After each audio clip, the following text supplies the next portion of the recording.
we have recently planted our herbs and seeded those, and they're just starting to come up, and I'm really excited about them. They're a little bit slower starting than some of the other vegetable plants, and they do really good with the heat mat to get the germ going. So we've had them on our heat mat and they've started growing. So we've got dill, cilantro, thyme, sage, parsley, and basil here. And what you want to remember when you're growing herbs is that they're going to need sunlight to grow. So make sure that they're getting at least 4 or more hours a day. You don't want them in the hot summer sun, just out in the open where the leaves will burn necessarily, but to get them going and to keep them producing, they are going to need some sunlight. A few things that are important to remember is that you don't want to oversaturate them with water. They like to be watered, but not overly watered. So just kind of check the top of the soil. We always recommend just kind of feeling down in there and seeing if it's moist. If it's really dry, definitely go on and give them water. If there's a lot of moisture at the top, then you don't have to do that.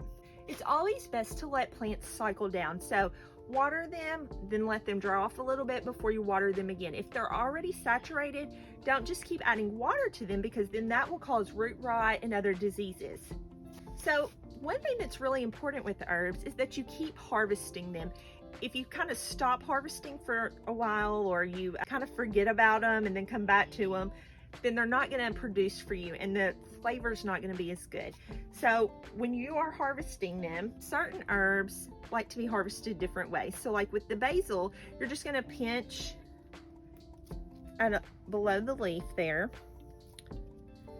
and then you can crush it, dry it, you know, whatever you're going to do. We actually use this all the time when we're cooking chicken, and the flavor that it gives is just so amazing. I am like such a fan of herbs because it makes such a huge difference in the taste of food.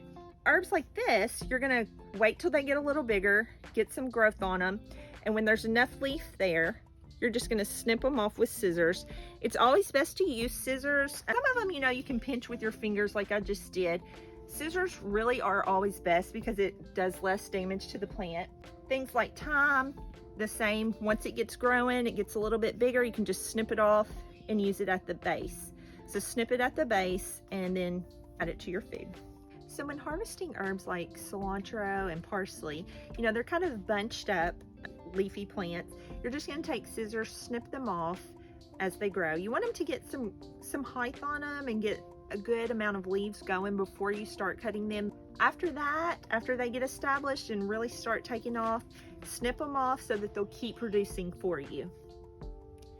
So how do you know when it's time to harvest your herbs?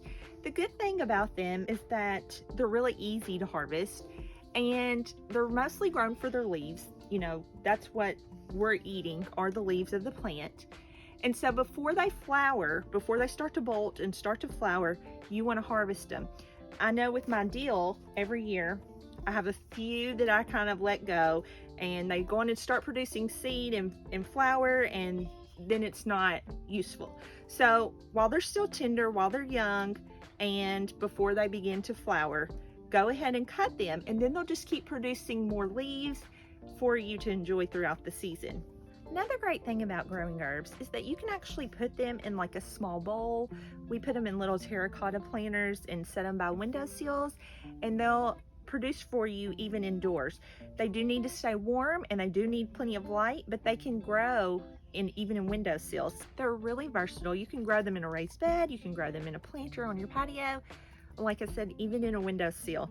In most parts of the United States, herbs are actually perennials, so they can come back the next year. You know, you do have to winterize them if they're going to be outside, and make sure that you protect them from the cold. So when we talk about how important it is to actually use your herbs or prune them, the reason for that is because when you prune it, just like a flower, it keeps it in that growth stage longer.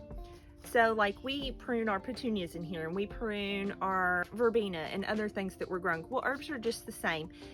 When you prune your plant, it's going to make it produce more leaves and more shoots out the bottom, and it's just going to keep it healthy for a longer time. Once it flowers, it's really not going to be very useful for you, so you want to keep it pruned before it gets to that stage.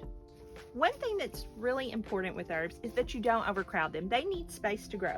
So this is one mistake that I see a lot of people do, is that they they buy a bowl to put their herbs in, which I highly recommend because you can move it out to the sunlight and then you can move it back in so it doesn't get too much sunlight, but they overcrowd them. So make sure that you know how much space your herb needs and that it's not overcrowded. And some people like to do one bowl of just thyme, one bowl of basil, and separate them out like that. You can do that. Some of them can be mixed together well.